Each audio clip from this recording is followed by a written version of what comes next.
Je vous salue tous ce matin au nom de Jésus. Oh, je disais, je vous salue tous au nom de Jésus. Amen. Amen. Ce matin, je veux chuter avec le sujet que j'ai abordé le dimanche passé. Parce que le dimanche passé, j'ai parlé de la lettre. Aujourd'hui, je voudrais prendre les tests que j'ai utilisés pendant la semaine. Et cela va nous permettre d'avancer. Est-ce que quelqu'un peut dire Amen? Amen. Ok, nous commençons avec l'Ancien Testament. Nous prenons 2 Rois, chapitre 6. L'Ancien livre va nous faire la lecture du premier verset jusqu'au verset 13. Ici, on nous parle d'Israël et d'Assyrie. La Bible dit que le roi de Syrie était en guerre avec Israël. Écoutez-moi bien aimé. Le diable, l'ennemi, est en guerre avec nous tous les jours. Alors la Bible dit le roi de Syrie était en guerre contre Israël. Il tint un conseil. C'est dans le conseil que les décisions se prennent. Il prend la décision de détruire Israël. Et là, dans le conseil, il monte des stratégies. Comment ils vont agir. Et la Bible dit ceci. Quand il a fait son conseil, ils ont pris des décisions et des stratégies. Comment ils vont attaquer Israël? Comment ils vont piéger Israël? Comment ils vont détruire Israël? Mais à sa grande surprise, tout ce qu'il faisait était déjoué. Laisse-moi te dire ceci, enfant de Dieu. La Bible dit ceci. L'ennemi ne te surprendra pas. Même si tu marches par les eaux, les eaux ne te submergeront pas. La Bible dit même si tu marches dans le feu, le feu ne te consumera pas. Et l'ennemi ne te surprendra pas. Parce que moi, l'Éternel, je suis avec toi. Je voudrais nous dire, peuple de Dieu, que tant qu'on est avec Dieu, l'ennemi ne peut pas nous surprendre. La Bible dit ceci. Il a tenu conseil. Il a préparé des stratégies contre Israël. Mais la Bible dit tout ce qu'il montait comme stratégie, Dieu l'a révélé à Élisée. Écoutez-moi bien aimé. Je l'ai dit. Il y a des décisions qui sont prises sur vous. Vous pouvez être au courant, tout comme vous ne pouvez pas être au courant. Ce qui est sûr, Dieu est au courant. Et comme Dieu ne peut pas permettre n'importe quoi, Dieu ne permettra pas à l'ennemi d'accomplir ses desseins. Alors la Bible déclare, il a fait des plans, chaque fois ça a raté. Alors il a fait encore un autre conseil. Il a dit à ses serviteurs, y a-t-il une taupe parmi nous? Y a-t-il un traître? Y a-t-il quelqu'un qui prend nos informations et les livre à l'ennemi? Il y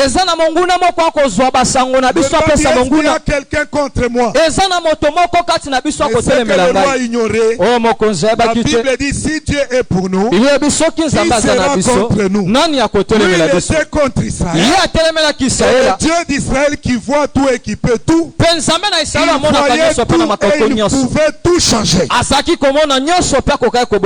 Alors la Bible dit, l'un de ses serviteurs lui dit, quand tu es dans ta chambre, tu fais un complot contre Israël, contre les serviteurs de Dieu. Son Dieu voit ça et il révèle les secrets.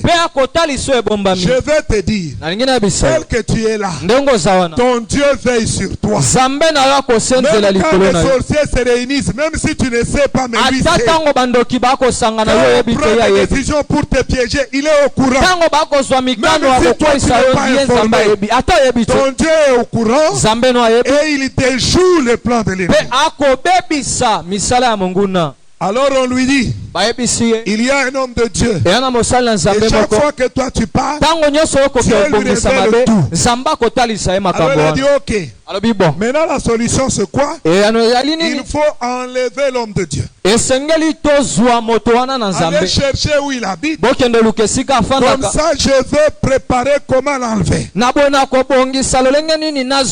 la Bible dit, ils ont préparé, ils sont allés faire des enquêtes. Ils se sont renseignés. Et ils ont trouvé la ville où il habitait. C'était à Dothan.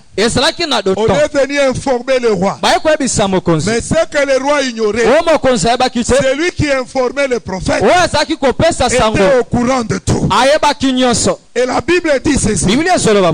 Alors ils sont montés de nuit. Le verset 14, la Bible déclare, il envoya des chevaux et des chars et une forte troupe qui arrivèrent de nuit et enveloppèrent la ville. Ils ont entouré toute la ville. Écoutez, c'est comme si le prophète était à Kinshasa. Il habitait Kitambo. Et le roi envoie une forte troupe avec beaucoup de chars et de chevaux qui encerclent toute la ville. Je ne sais pas si vous comprenez. C'est-à-dire, on encercle la ville, on encercle Kitambo, on encercle les différents districts, on entoure là où était le prophète. C'est-à-dire, même s'il s'échappait, on va l'attraper même à Tchamba, même à l'aéroport, même à Mongafula, même vers Pompage. Pourquoi? Parce que la ville était encerclée. Et comme la ville était encerclée, ils sont descendus là où était le prophète à la montagne. La Bible dit ils sont venus de nuit. Écoutez, tous ceux qui se fomentent la nuit, la Bible dit tu ne craindras pas la flèche qui vole pendant la nuit. Tout ce que l'ennemi peut fomenter contre toi dans les secrets, dans l'obscurité. Notre Dieu voit tout, il connaît tout et il va tout détruire. C'était pendant la nuit. Et le prophète dormait. Et la Bible ne dit pas que Dieu lui a donné un songe sur ça. C'est pourquoi je vous ai dit, même si vous n'êtes pas au courant de la décision qui est prise sur vous, même si vous n'êtes pas au courant du complot qui est fait contre vous, Dieu voit et Dieu va éliminer ses plans. La Bible déclare ceci. Cette nuit-là, ils ont fait leur plan comment ils allaient enlever l'homme de Dieu. Mais la Bible dit, quand le serviteur de l'homme de Dieu s'est levé, la Bible dit de bon matin. Est-ce que tu viens à l'église de bon matin? Ou bien tu viens à l'église en retard? Ou bien tu viens à l'église tant que tu veux, tant que tu peux, quand tu veux? La Bible dit s'est levé de bon matin. Il sortit. Et voici une troupe entourer la ville avec des chevaux et des chars. Et le serviteur dit à l'homme de Dieu, ah, homme de Dieu, comment ferons-nous? Voilà comment cet homme réagit. Quand il constate la première des choses, il dit, que ferons-nous? En d'autres termes, nous n'avons rien à faire. Nous ne sommes que deux. Mais il y a des troupes qui ont rempli toute la ville contre nous.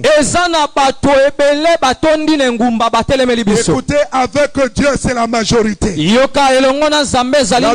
Avec Dieu, nous ferons des exploits. La Bible dit, avec Dieu, nous vaincrons. C'est pourquoi j'aime David. Il était jeune. Il était petit. Mais quand il s'est retrouvé devant les grands et les géants Goliath, qui était armé de javelots et de lances, qui avait l'expérience de la guerre, quand David s'est tenu devant lui, David lui a dit, tu viens contre moi avec la lance et les javelots, mais moi, je viens contre toi, non avec mes biceps, non avec ma taille, mais je viens contre toi au nom de l'Éternel qui a fait le ciel et la terre. Si tu avais compris, tu allais dire amen. Élisée et son serviteur, ils avaient le Dieu qui avait créé les cieux. Ils avaient le Dieu qui avait créé les Syriens. Ils avaient le Dieu qui avait créé là où les Syriens étaient en train de piétiner. Alors les serviteurs disent à l'homme de Dieu, que ferons-nous? Que allons-nous faire? Il était en panique. Écoutez-moi. Quel que soit ce qui vous arrive, ayez foi en Dieu. N'ayez aucune crainte. Quels que soient les événements et les situations qui vous arrivent, quelles que soient les nouvelles qui sont dans vos lettres, quelles que soient les réponses que vous avez reçues, quelles que soient les décisions qui ont été prises sur vous,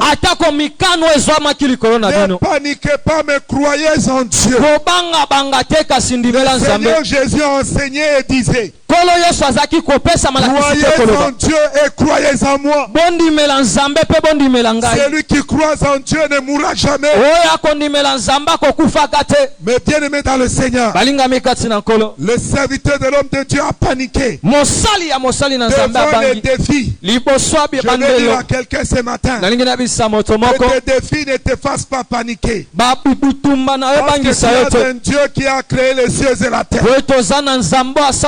David dit, tu viens contre moi avec les armes, et moi je viens contre toi au nom du Dieu qui a fait la terre où tu piétines, celui qui t'a donné le souffle de vie,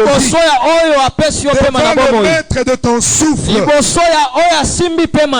Et la Bible dit, David un jour dit dans ses psaumes, il dit, et se confie dans leurs chars, et se confie dans leurs cavaliers, ils se confient dans leurs troupes.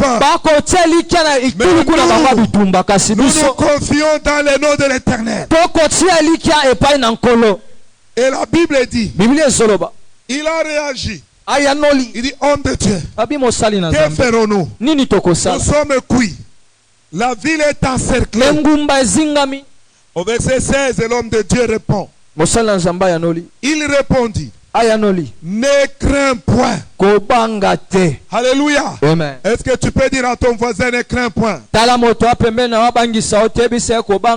Alléluia. Amen. Il dit, ne crains point. Parce que l'homme de Dieu a vu la crainte à cette nouvelle, à cette information. Il a paniqué et il est venu donner l'information à l'homme de Dieu. Mais l'homme de Dieu est resté tranquille. Il est resté tranquille. Pourquoi? À cause de la confiance qu'il avait en Dieu. Je t'exhorte à avoir toujours confiance en l'Éternel. À faire toujours confiance en Jésus-Christ. Quelle que soit le problème. Et la Bible dit ceci. Il lui dit ne crains point. Je l'ai toujours dit. Dans la Bible, il est écrit plus de 300 fois. Ne crains pas. Donc chaque jour, tu as un comprimé de ne crains pas. Dans chaque situation, tu as un comprimé de ne crains point. Donc chaque jour quand tu te réveilles, parle à ton âme. Dis, mon âme ne craint point. Dieu qui a créé le ciel et la terre est avec toi. Mon âme ne craint point. Le Dieu qui guérit est avec toi. Jehovah te guérira. Mon âme ne craint point. Celui qui donne les solutions est avec toi. Il donnera la solution.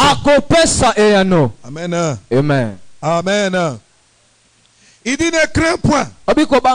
Pourquoi? L'homme de Dieu avait une information. C'est vrai que le serviteur a vu, il a apporté l'information. Mais l'homme de Dieu avait aussi une information. L'homme informe au serviteur. Pourquoi tu ne dois pas craindre? Car ceux qui sont avec nous sont plus nombreux et ceux qui sont avec eux. Lisez Apocalypse. La Bible dit il y avait des myriades des anges. Quand vous voyez l'adoration dans le ciel,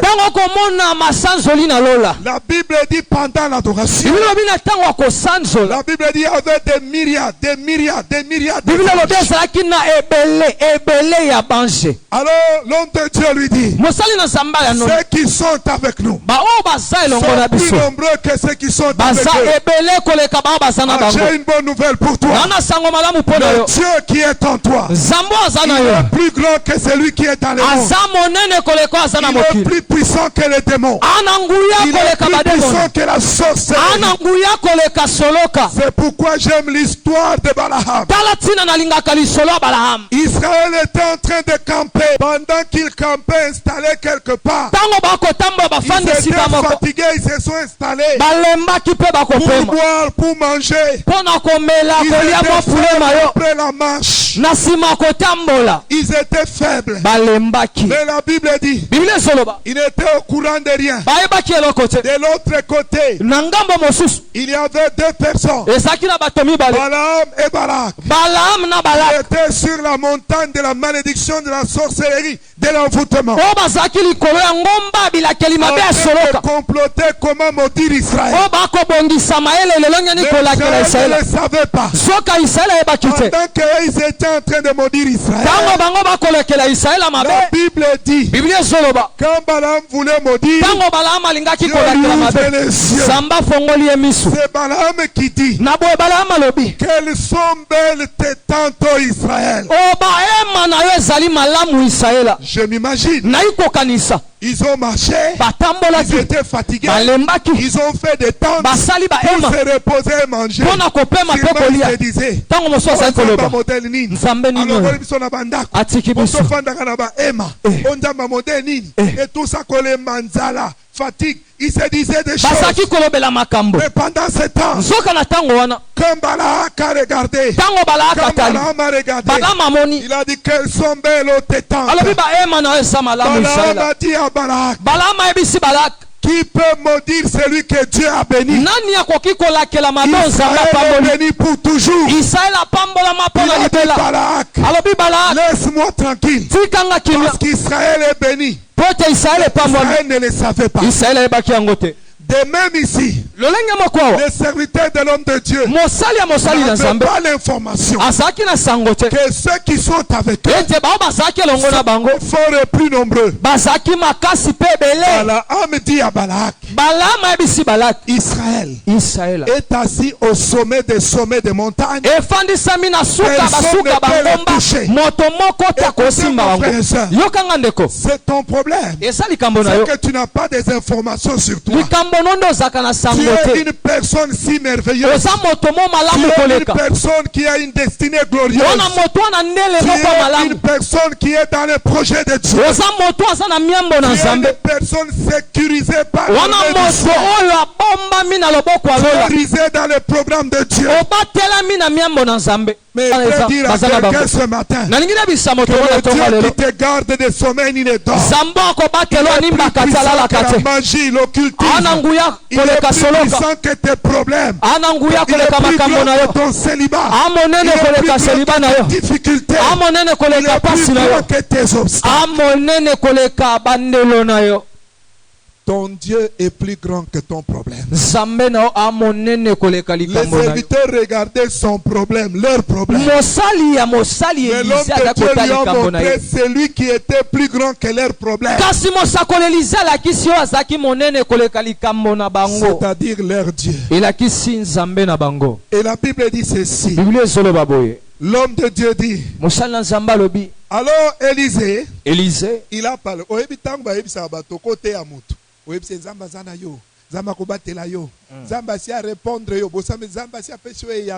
Dieu t'a déjà répondu. Dieu a dit qu'il t'a déjà exaucé.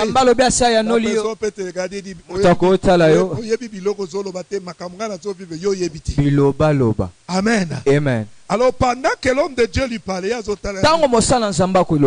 vous avez réalisé que Mboka Mobimbe toza encerclé? Gauche, droite, tina maluko eza encerclé. Alléluia. Amen. Parce que lui voyait la réalité. Alors l'homme de Dieu pria. Alors je prie ce matin pour que Dieu vous ouvre les yeux. L'apôtre Paul dit dans les Épîtres, je ne cesse de prier à Dieu qu'il ouvre les yeux de vos cœurs, qu'il illumine les yeux de vos cœurs, pour que vous voyez quelle est la richesse, quelle est l'espérance qui s'attache à notre appel.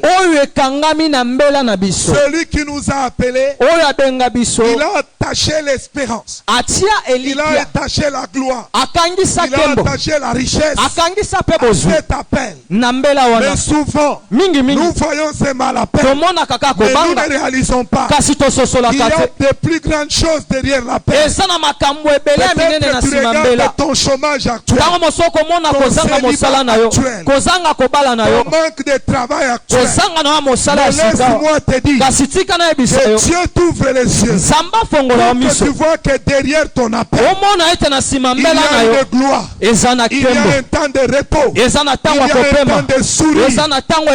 Oh, je me rappelle de la femme d'Abraham. Je me rappelle de Sarah. Sarah a passé des moments difficiles.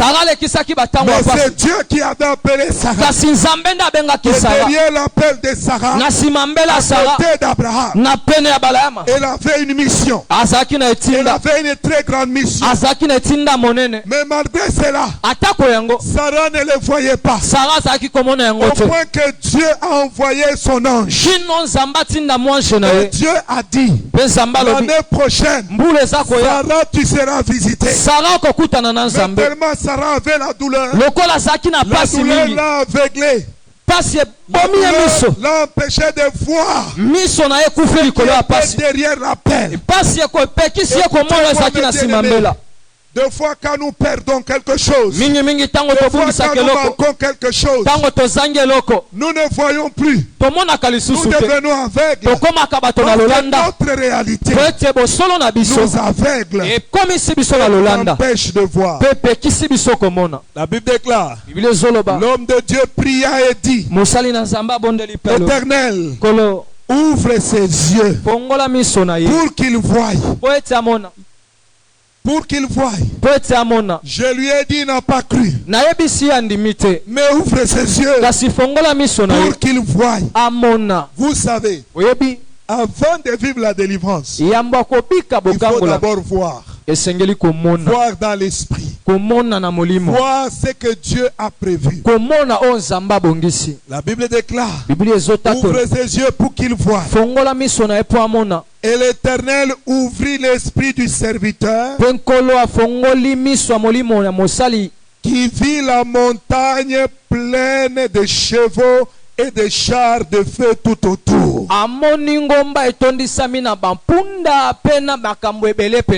Est-ce que quelqu'un peut dire amen? Amen. Lui était là, mais ne voyant pas l'invisible. Mais quand Dieu lui a ouvert les yeux, la Bible dit qu'il a vu la montagne où il était. Elle était pleine de chars et de chevaux de feu. Alors il a vu. Écoutez-moi, frères et sœurs, que votre réalité, que les lettres que vous recevez, que les informations et les nouvelles que vous recevez ne vous amènent pas à craindre,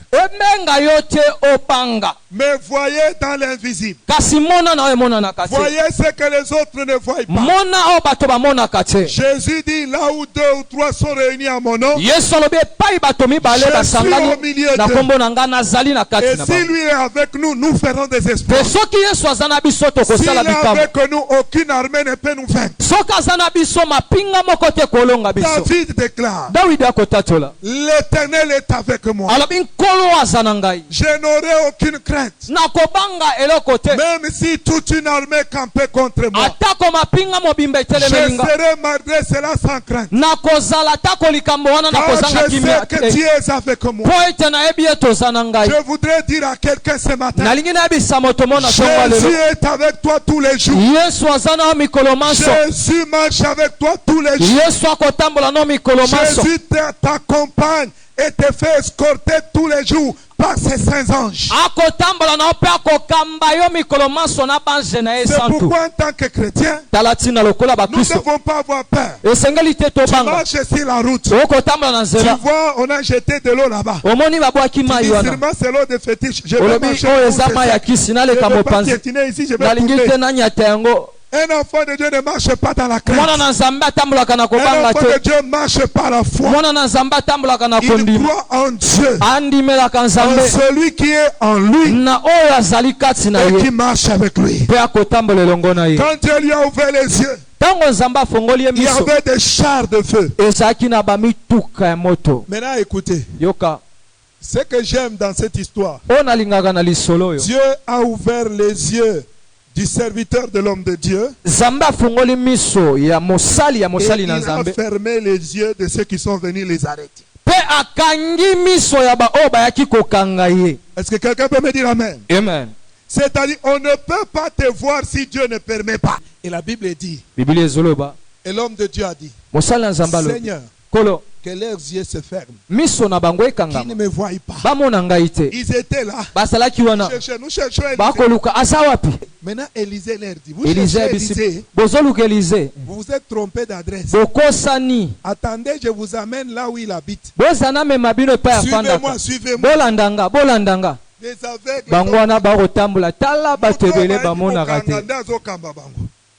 ils sont allés jusque devant le roi d'Israël. Quand ils sont arrivés là-bas, Élisée a prié, Seigneur,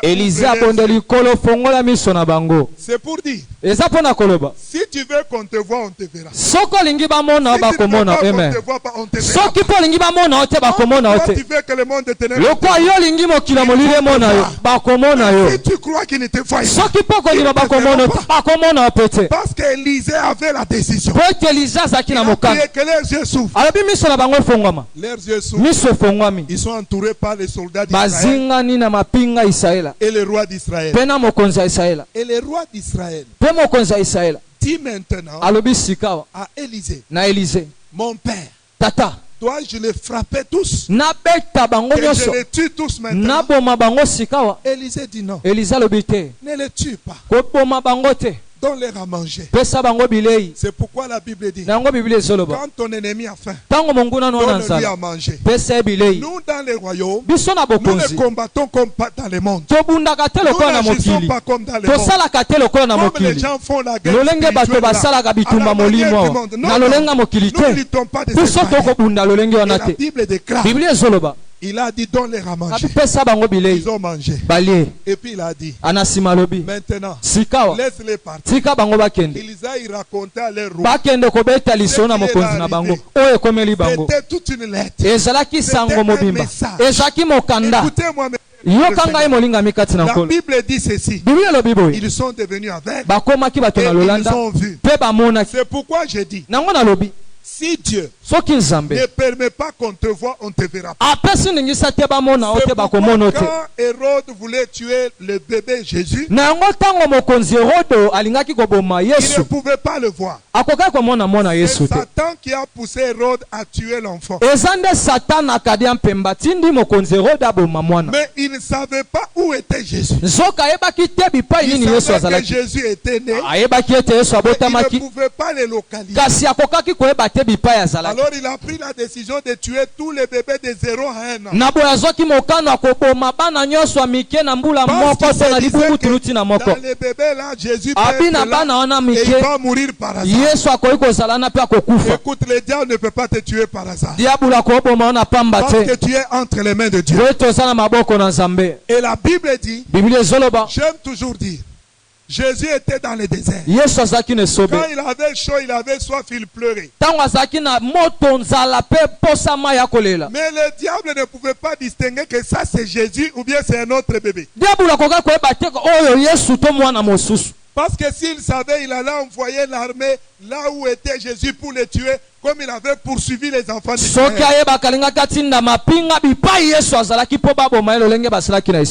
Mais cela ne s'est pas fait ainsi. Pourquoi?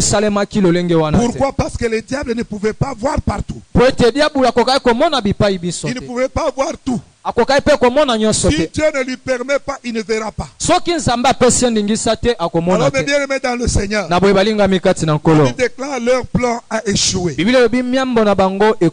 Mais je voulais quand même qu'on essaye un peu de voir d'où venaient ces chars. D'où venaient ces chars de feu? Reculons un peu dans Roi. 2 Rois toujours. Nous allons au chapitre 2. La Bible dit, Élisée c'était le serviteur d'Élie.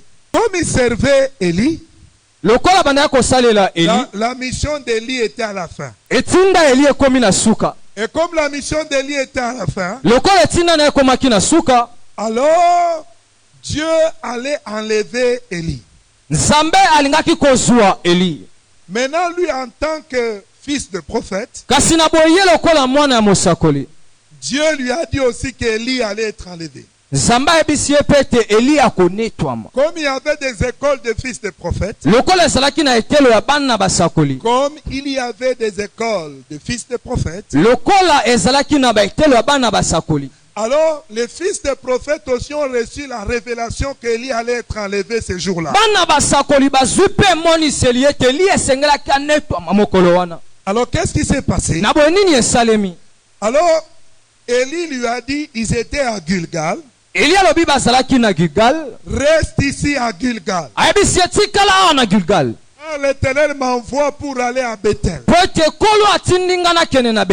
Élisée avait compris que cet homme a un mandat, cet homme a une mission et il a une vision. Et je dois marcher conformément à cette vision. Qu'il soit là ou qu'il ne soit pas. Écoutez-moi bien aimé. La Bible dit ceci. Que Élie lui a dit reste ici. C'était une raison pour dire lui-même a dit que je reste. Dieu lui a dit que je reste à Gilgal. Mais Élisée a dit, tant que ton âme est vivante, je ne te laisserai pas. Je vais continuer à te suivre, à obéir. Le temps me manquerait de parler de l'autorité spirituelle. Mais dans tous ces textes que nous avons lus, nous avons vu que même le roi, avant d'exécuter l'armée de Syrie, il a demandé à Élisée, mon père, Dois-je le faire ou pas? Un bon disciple, c'est quelqu'un qui demande avant de faire quoi que ce soit. Et il a dit, tu es mon père. Tant que tu vis, je ne veux pas te laisser. Mais je veux t'accompagner dans la mission que Dieu t'a donnée tant que tu es sur la terre. Gilgal veut dire une roue ou bien un cercle. Comme les Chinois disent pneu. Une roue sert à faire avancer les véhicules. Une roue dans une machine. Dans une machine. Ça sert à faire mouvoir la machine, faire avancer la machine. Pour faire fonctionner la machine. Savez-vous que même dans les moteurs, il y a une roue. Une machine. Elle a besoin d'une roue pour produire la puissance et avancer. Ils étaient à Gilgal. Donc ils avaient la roue pour avancer. Mais Élie lui dit, reste ici. C'était une information pour lui dire, c'est terminé. Reste ici, moi je pars. Dieu me dit d'aller à Bethel, mais toi reste ici. C'était une information. Tu peux recevoir une information contraire. Mais ne t'arrête pas, continue d'avancer. Parce qu'ils étaient à Gilgal. Malgré que le prophète lui a dit, reste ici, moi je pars. Dieu va m'enlever aujourd'hui. C'était une information. Rappelez-vous des disciples de Jésus. Quand Jésus leur a dit, je serai enlevé. On va me tuer, on va me crucifier. Ils s'endormirent de tristesse. Ils ont fui. Ils étaient dans la crainte. Pourquoi? Parce que ils n'ont pas cru. Ils n'avaient pas le courage d'avancer. Cette information qu'ils ont reçue les a attristés, les a découragés. Écoute-moi, je vais te dire, quelle que soit l'information que tu reçois, quelle que soit la réalité que tu vois, ne te décourage pas, avance. Ne te décourage pas, va de l'avant. Élisée a dit non. Je ne vais pas rester. Mais je vais aller de l'avant. Et ils ont quitté Gilgal. Ils sont arrivés à Bethel. Bethel, c'est la maison de Dieu. Rappelez-vous de Jacob. Pendant qu'il fouillait son frère Ésaü, il était fatigué. Il a pris une pierre dont il a fait son cheveu. Il s'est endormi. Et quand il s'est endormi, la Bible déclare, pendant qu'il dormait, il a vu le ciel ouvert. Il a vu l'échelle qui touchait le ciel et la terre. Les anges montaient et descendaient. Écoutez, c'était la maison de Dieu. Jacob dit, c'est ici la maison de Dieu. Ce lieu est redoutable. Il a dit non. Il a fait l'offrande. Il a dit à Dieu. Il a fait un vœu à Dieu. Écoutez, quand tu es dans la maison de Dieu, fais le vœu à Dieu. Quand tu es dans la maison de Dieu, prie Dieu. Et Jacob a prié, Seigneur, si tu me bénis, je te donnerai toutes mes dîmes. Si tu me permets de partir et de rentrer, je ferai. Écoutez, ayez l'habitude de faire des vœux à Dieu quand vous êtes dans sa maison.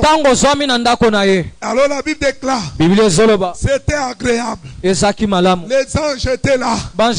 Tout était bien. Et l'homme de Dieu lui dit, reste ici, car l'Éternel m'appelle à Jéricho.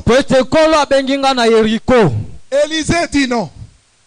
Tant que ton âme est vivante, je ne te laisserai pas. Mais je vais continuer à te suivre. Je vais continuer à avancer. Parce que j'ai une roue. Je dois aller de l'avant. Je dois faire avancer la machine. Écoutez, les difficultés, les mauvaises nouvelles, cela vient pour nous empêcher d'avancer. Pour nous empêcher de voir Bethel. Pour nous empêcher de grandir. Et cet homme dit, homme de Dieu, c'est vrai qu'ici c'est Bethel. Il y a les anges de Dieu. Il y a la présence de Dieu. J'ai prié. Mais je ne te laisserai pas. Je ne te laisserai pas. C'est ce que les disciples ont fait. Jésus a fait la pêche miraculeuse. C'était beaucoup d'argent. Mais ils ont laissé la pêche. Ils ont laissé le résultat de la pêche. Ils ont suivi Jésus. Ils ont suivi le Fils de l'homme. Parce que c'était lui le porteur de miracles. Quand Jésus a multiplié le pain, Jésus le connaissait tous. Vous êtes venus parce que vous avez mangé le pain. Jésus connaît ceux qui le suivent pour le pain et les avantages. Et ceux qui le suivent pour la mission qu'il est venu accomplir sur la terre. Et la Bible dit ceci. Reste ici. Moi je vais à Jéricho. Il a dit non. Moi, je ne vais pas rester ici. Et chaque fois qu'ils arrivaient dans chaque ville, le fils de prophète disait à Élisée, je dis que ton maître sera enlevé aujourd'hui sur ta tête. Il a dit, taisez-vous, je le sais. Alléluia. Amen. On voulait lui dire c'est terminé. Tu étais fier là-haut, moi je suis le serviteur. Aujourd'hui c'est rendu. On voulait lui dire nous serons semblables. C'est toi qui marches avec le maître, mais le maître pas. On verra au Kosuka Wapi. Voilà les nouvelles qu'il recevait. Et la Bible dit, malgré cela, il a quitté Bethel pour aller à Jéricho. Écoutez, quand tu as une roue, c'est pour avancer. C'est pour aller de l'avant. Malgré les obstacles, malgré les incompréhensions, malgré le combat, malgré les attaques, malgré la maladie, malgré la souffrance, malgré le chômage, malgré le célibat, je vais avancer avec mon Dieu. Alléluia. Amen. Jéricho est emblématique. Jéricho, c'est le lieu du parfum. Alléluia. Amen. Les prières sont des parfums, descend dit la Bible. Dans le temple, il y avait l'autel de parfum. Il symbolisait l'offrande de prière. Et Jéricho était appelé lieu de parfum. Je vais dire à quelqu'un, là où il y a ton obstacle, il faut offrir du parfum à Dieu. Au lieu de pleurer, fait exhaler le parfum. Israël était devant la mer rouge. On mangeait les oignons. C'était devant l'obstacle. Pharaon était derrière avec les chars. Quand il a vu les chars de Pharaon, les chevaux de Pharaon, Israël a dit maman tokufi. Oh mais écoutez, la Bible dit devant l'obstacle, liboso bandelo wanande sengeli ko matisa malasi. Biblia ezoloba dans le livre de Jacques, na buku ya Jacques, quelqu'un parmi vous est dans la joie, motomoko kati na bino anesengo, il chante des cantiques, yayemba banzembo. Quelqu'un parmi vous a fait une bonne affaire, motomoko kati na bino asalmo sala malamu, ayemba baloyembo esengo. Il a acheté une maison, motomoko kati na bino asombi lopango, ayemba baloyembo esengo. Motomoko asombi motuka, quelqu'un mis au monde, quelqu'un a-t-il eu un diplôme, qui chante des cantiques de La Bible dit, quelqu'un parmi vous est-il dans la souffrance, qu'il prie, qu'il fasse monter le parfum. Tu es devant l'obstacle, tu fais monter le parfum. Qui t'a dit que dans la douleur c'est terre? Jésus était à la croix. Dans la douleur et la souffrance, dans l'agonie, il était sanglant. Il poussa vers Dieu des cris de prière. C'est dans la souffrance qu'il faut prier. Comme a dit le roi Ézéchias. Le roi Ézéchias a dit, ils étaient encerclés, ils avaient faim, ils avaient soif. Ézéchias dit, l'enfant veut sortir. C'est le temps de l'enfantement, le temps de la douleur. Il a déployé sa lettre devant l'Éternel et il a prié le Dieu de ciel. Écoutez-moi frère, la prière, quand tu souffres, prie. Quand tu as les obstacles, fais monter le parfum. Dieu a dit à Israël, prenez vos trompettes, que les sacrificateurs passent devant, que les chantres passent devant. Commencez à adorer. Louange, l'adoration. C'est pour exhaler le parfum. Quand tu es oppressé, commence à adorer. Fais exhaler le parfum. Commence à louer l'Éternel. C'est pourquoi David dit, quand je m'écris, loué soit l'Éternel, je suis livré de mon Jéricho.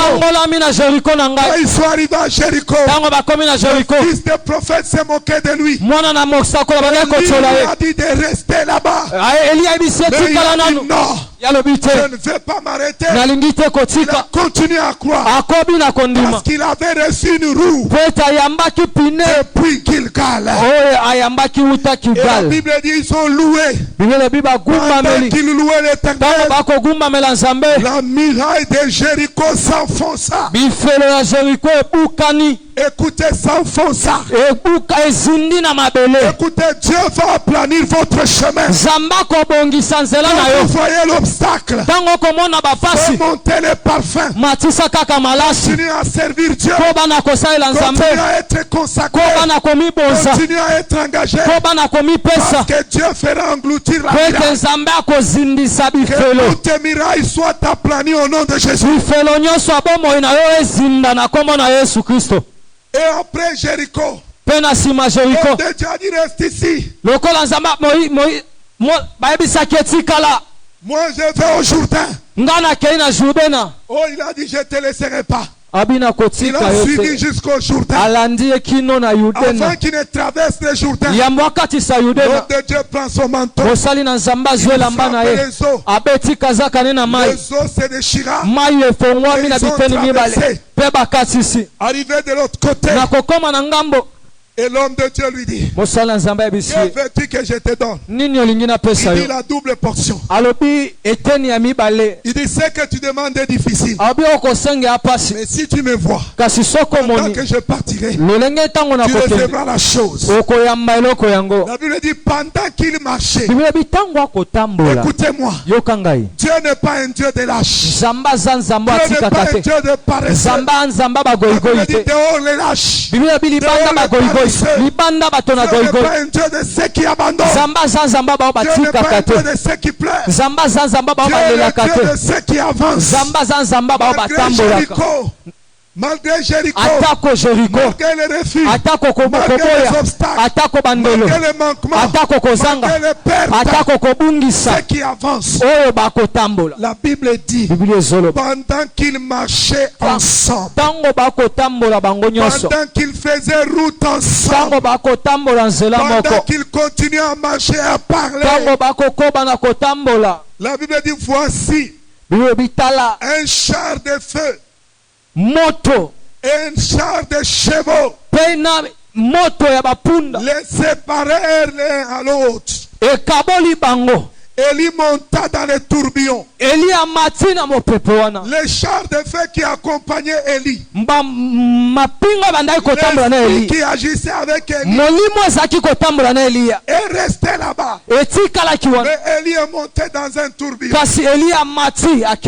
Et les chars sont restés avec lui. C'est pourquoi je vous ai dit. D'où venaient les chars? Il a vu les chars ce jour-là. C'est pourquoi il marchait sans crainte. Les chars nous ont entourés. Parce que ceux qui sont avec nous, il ne le disait pas pour dire. Il ne le disait pas pour amuser la galerie. Il ne le disait parce qu'il savait que Dieu était avec lui. Il ne le disait parce qu'il savait que l'Esprit de Dieu était avec lui. Et la Bible déclare, l'homme de Dieu monta. Et le manteau est tombé. Élisée a déchiré ses vêtements. Et il a commencé à se diriger vers le Jourdain. Et il a frappé le Jourdain. Le Jourdain veut dire descendre. Et le Jourdain veut aussi dire fleuve de peine. Fleuve de peine et de jugement. Et quand il arrive au Jourdain, le Jourdain a subi l'action de l'esprit. Écoutez-moi mes bien-aimés. Le temps me fait défaut, je ne veux pas trop développer là-dessus. Mais je voudrais vous dire, lorsqu'ils sont arrivés au Jourdain, c'était la dernière étape. Celui qui a traversé Gilgal, Bethel, Jéricho, est-ce qu'il peut avoir peur de faire le même chemin? Les chars de feu étaient avec lui. Les mêmes chars de feu qui ont fendu le Jourdain à l'aller, c'est les mêmes chars de feu qui ont fendu le Jourdain au retour. C'est pourquoi Jésus nous a dit, je ne vous laisserai pas seul. Je ne vous laisserai pas orphelin. Mais je vous enverrai le Saint-Esprit. Je vous recevrez une puissance. Et vous serez mes témoins. Jean-Baptiste a dit, je vous ai baptisé. Et il ne faisait que parler avec lui. Et celui qui lui a donné les chars de feu, celui qui lui a donné l'esprit, c'était l'Éternel qui les a séparés à récupérer Élie et a donné l'esprit à Élisée. Jean-Baptiste dit, je vous baptise d'eau seulement, mais Jésus-Christ qui vient après moi, il vous baptisera du Saint-Esprit et de feu. Écoutez-moi, nous avons le Saint-Esprit. Nous devons marcher avec assurance. Parce que nous ne sommes pas seuls. Nous sommes escortés par les chars de feu, des chevaux de feu. Nous sommes escortés par l'Esprit de Dieu. Alléluia. Amen. Alléluia. Amen. Je vais un peu laisser l'affaire du Jourdain pour chuter. Allons un peu dans les psaumes. Il dit ceci. Les montagnes aux cimes nombreuses, aux sommets nombreux, elles enviaient la montagne où Dieu a fait résider son nom. C'est-à-dire la montagne de Sinaï, où Dieu a choisi comme résidence. Comme Dieu a fait de la montagne de Sinaï sa résidence, les autres montagnes enviaient la montagne de Sinaï, qui est la résidence de Dieu. Oh, la Bible dit, ne savez-vous pas que vous êtes le temple du Saint-Esprit et que Dieu lui-même habite en vous? Donc la montagne dont on parle, c'est la personne dont Dieu est devenu et dont Dieu a fait de son corps le lieu de sa résidence. Il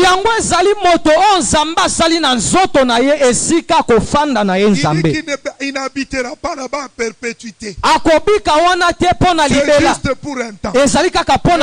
Si nous l'avons pour un temps. Le Saint-Esprit habite en nous. Dieu a une bonne nouvelle.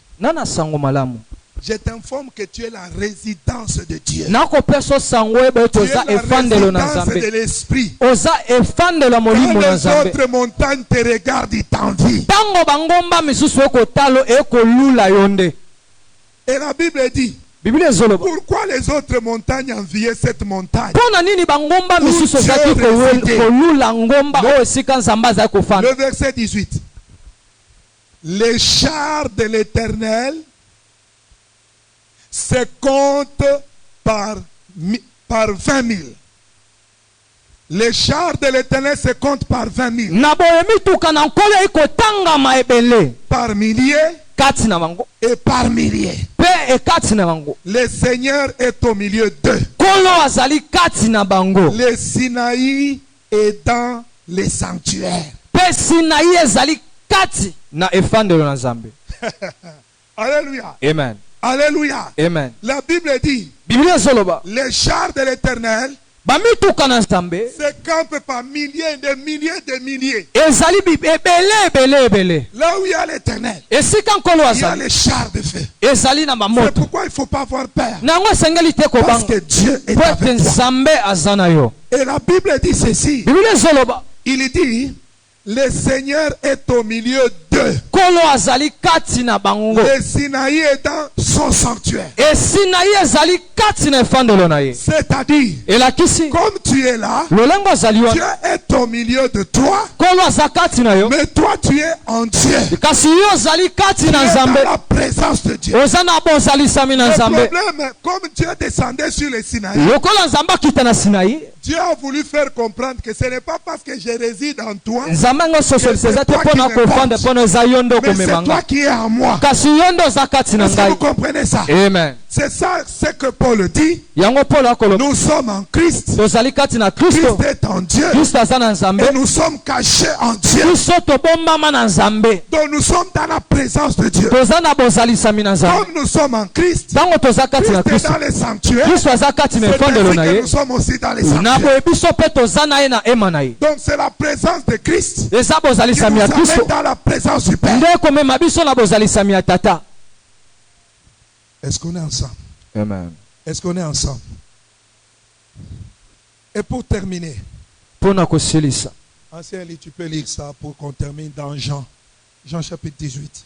Jésus était formidable.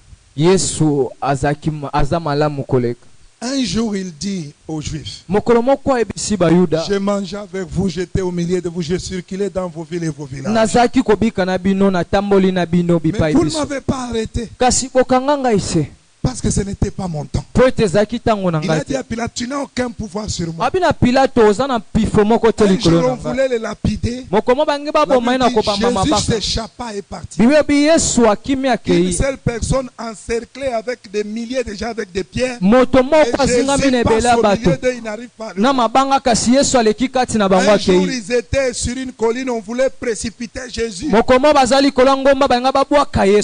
la Bible dit, Jésus passa au milieu d'eux. Et ne vit pas. Parce que ce n'était pas encore le temps. Enfant de Dieu, si quelque chose arrive, c'est que Dieu l'a permis. Et si Dieu permet, il vous donnera les moyens de sortir. Et ça c'est important. Mais Dieu ne peut rien permettre. Rien ne peut vous arriver si Dieu ne le permet. Alors le Seigneur Jésus, même le jour de son arrestation, ils sont venus. Il demanda à la personne qui sont venus arrêter, nous cherchons Jésus. Donc ils ne l'ont pas identifié. Écoutez-moi bien aimé dans le Seigneur. Le Seigneur s'il ne permet pas qu'on ne te voit, on ne peut pas te voir. Il demanda à Jésus, nous cherchons Jésus. Parce que Jésus ne leur avait pas autorisé de le voir. Bien qu'ils étaient venus avec Judas. Il a dit, qui cherchez-vous? Il dit Jésus. Il leur dit, c'est moi. Ils reculèrent et tombèrent. Jésus pouvait s'en aller. Mais comme c'était le temps, il fallait que cela arrive. Ils se sont réveillés, il a encore demandé, qui cherchez-vous? Il dit, c'est moi, prenez-moi. Il dit, ma vie, je la donne moi-même. Le diable n'a rien à moi. Il n'a aucun pouvoir sur moi. Si tu es un enfant de Dieu, le diable n'a aucun pouvoir sur toi. Il n'y a rien de lui en toi. Ne touchez pas à mes voix. Celui qui ne pêche pas, celui qui est un enfant de Dieu, le malin ne le touche pas. Tu dois croire en ces paroles. Et Jésus croyait en ça. Pilate a dit, tu ne sais pas que j'ai le pouvoir de te laisser et de t'arrêter. Jésus lui a dit, tu n'as aucun pouvoir sur moi. Ma vie, je la donne moi-même. Et j'ai le pouvoir de la récupérer. Ils sont venus l'arrêter, mais ils n'avaient aucun pouvoir sur lui. Même si tu n'as pas de travail, je te dis, le chômage n'a aucun pouvoir sur toi. C'est juste pour un temps. Et le chômage servira de témoignage. Servira de témoignage. Tu peux tout faire. Dieu peut faire des choses extraordinaires. Dieu est capable. Dieu est puissant. Dieu est vivant. Le Dieu que toi tu sais. Ce qui m'a commis, qu'est-ce qui peut arriver si Dieu ne le permet pas? Amen. Ce qui m'a commis, Zamenda permet. Denga permet à Kosili Sango. Amen. Yesu ba yeko kanga ngai ba. Akwa yeko kende. Habite kala na banda ko kende me mission nanga ko kibozonga. Ko be mangane kolosu. Alobi kutu. Qui me délivrera de cette heure? C'est pour ça que je suis fait. Amen. Lokola pasteur nanga. Na ba épreuve na yo wana. Zamba sunga yo o telemangui. O persévérer. O kende liboso. Et ce que je veux vous dire ce matin, quelle que soit l'information qui est dans la lettre, tu ne dois pas craindre. Tu dois toujours avoir confiance en l'Éternel. Parce qu'un jour, comme il y a un début, il y aura aussi une fin. Alléluia. Amen. Ce qui a le commencement aura aussi la fin. Quelle que soit la douleur, la difficulté, un jour Dieu mettra un terme à ça. Alors,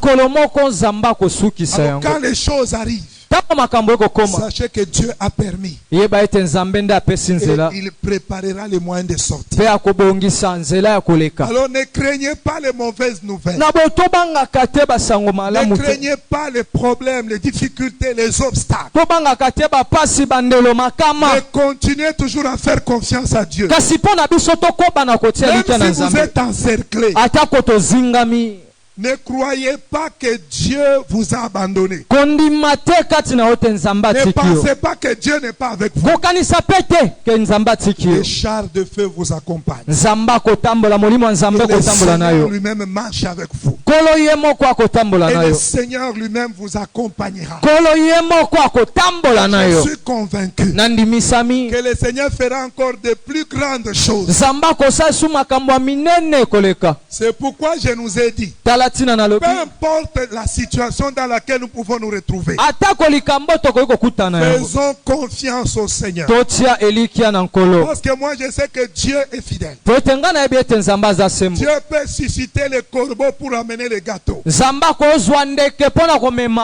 si la rivière veut sécher, Dieu te permettra de boire d'abord pour avoir la force d'avancer. Atako ebale lingi kokauka nzamba kopesa ndingiso mela nano mai poko banano na kotambola. Alors ne crains pas les nouvelles. Na boye kobangaka basango te. Ne crains pas les informations. Kobangaka basango te. Ne crains pas la réponse. Kobangaka pe biyano te. Parce que tu as reçu le refus à ta candidature à un poste. Lokola bapimeli yo mosala to nesika moko. N'abandonne pas. Kotika te. Fais confiance au Seigneur. Tia elikia na nkolo. Et Dieu te donnera la victoire. Est-ce que nous pouvons acclamer la parole du Seigneur?